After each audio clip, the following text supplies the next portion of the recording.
अब मैं आता हूँ आपसे, जो क्वेश्चन है मेरा बहुत इंपॉर्टेंट है, वो है जैसे टियर 1 के पहले, क्योंकि 1 घंटे का टाइम है, इतने सारे क्वेश्चंस करने होते हैं एग्जाम में। मॉक टेस्ट आपने कितने दिए थे टियर 1 के? सर मैंने कभी मॉक टेस्ट अटेम्प्ट नहीं करे हैं। ये आपको पता ही नहीं था कि मॉक टेस्ट नाम की कोई चीज़ नहीं होती सर, है? मुझे नहीं पता था। 19th सेंचुरी का साउंड करेगा बट नहीं, मुझे नहीं पता था। मैं प्रैक्टिस सेट लेकर आती थी और मैं टाइमर के हिसाब से फोन में टाइम लगा के मैं उस हिसाब से करती थी। और ये प्रैक्टिस सेट जो आप बोल रहे हो, जो ऑफलाइन आपने दिया, कितने दिए होंगे लगभग? सर उस टाइम पे कोविड की वजह से लॉकडाउन चल रहा था और मैंने यूट्यूब के थ्रू अपने बैच लेने स्टार्ट कर दिए थे। तो वो फर्स्ट टाइम था जब मैं यूट्यूब पे प्रॉपर गई थी और मैं वीडियोस बना के बच्चों को पढ़ा रही थी। तो उसके बाद मैक्सिमम टाइम मेरे पास फ्री रहता था। लाइफ में फर्स्ट टाइम मैं इतनी फ्री हुई थी और मेरे पास जितनी बुक्स मैंने ले रखी थी प्रैक्टिस सेट की, मैंने वो करनी स्टार्ट की।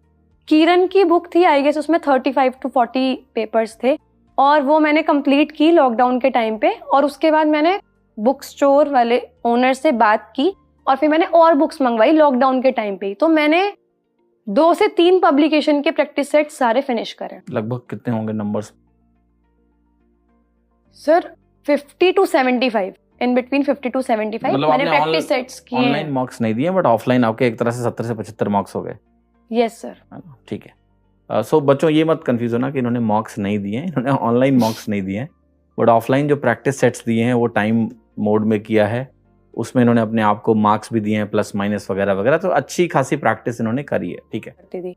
और कंप्यूटर, एक्चुअली मेरे फादर का कंप्यूटर इंस्टीट्यूट था, तो जब मैं 5th-6th क्लास में थी तो मुझे प्रॉपर कंप्यूटर के बारे में काफ़ी नॉलेज थी। तो मुझे कभी ऐसा ये नहीं लगा कि नहीं मैं अभी ऑफलाइन पढ़ रही हूँ और मुझे पेपर देने जाना है ऑनलाइन। तो ऐसा कह सकते हैं कि शायद स्टार्टिंग से ही मेरी प्रिपरेशन इस चीज़ के लिए हो रही थी, जो मेरी आगे की जर्नी रही है। तो मैं स्टार्टिंग से कंप्यूटर्स में जैसे मेरा काफ़ी इंटरेस्ट था और इस चीज़ में इतना कुछ, अगर आपको नॉलेज नहीं भी है तो आपको इतना ज़्यादा ऑकवर्ड लगेगा नहीं, बस आपकी स्पीड थोड़ी सी मैटर करती है। और 60 मिनट्स का जैसे क्वेश्चन होता था तो मैं कोशिश करती थी 50 मिनट्स में मैं कर लूँ। मतलब आपने ऑफलाइन प्रैक्टिस कर रखी थी और कंप्यूटर चलाना आपको आता था, तो एग्जाम में कोई ऐसा इशू आपको मेजर नहीं हुआ? टाइमिंग्स लगा के मैं प्रैक्टिस करती थी। इससे ये हुआ कि मेरे टाइमिंग्स का जो उधर, जब आप ऑनलाइन एग्जाम मैं देने गई तो मुझे इतना अजीब नहीं लगा, क्योंकि वहाँ पे टाइमिंग लिखा भी आता है, तो वो बिल्कुल वैसा था जैसे टाइमर मेरे फोन में लगा हुआ। बट फिर भी थोड़ा बहुत स्विच का इशू आता है, बिकॉज जैसे आप जब ऑफलाइन पेपर दे रहे हो तो आप वहीं पेपर के ऊपर रफ कर ले रहे हो, क्वेश्चन के ऊपर आप लिख पा रहे हो।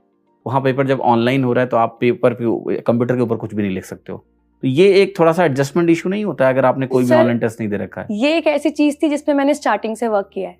अगर मैं प्रैक्टिस सेट करती थी तो मैंने ये मेक श्योर किया कि मैं कभी बुक पे कुछ ना लिखूं। मैं एक पेपर लेती थी A4 शीट और मैं उस पे करती थी स्टार्टिंग से, क्योंकि जब हमारे पास बुक होती है तो फिगर हमारे पास वहीं पे होती है, लेकिन अगर आप ऑनलाइन एग्जाम दे रहे हो आप वो फिगर ड्रॉ करोगे। तो वो चीज़ मैंने उस हिसाब से ही मैंने प्रिपरेशन की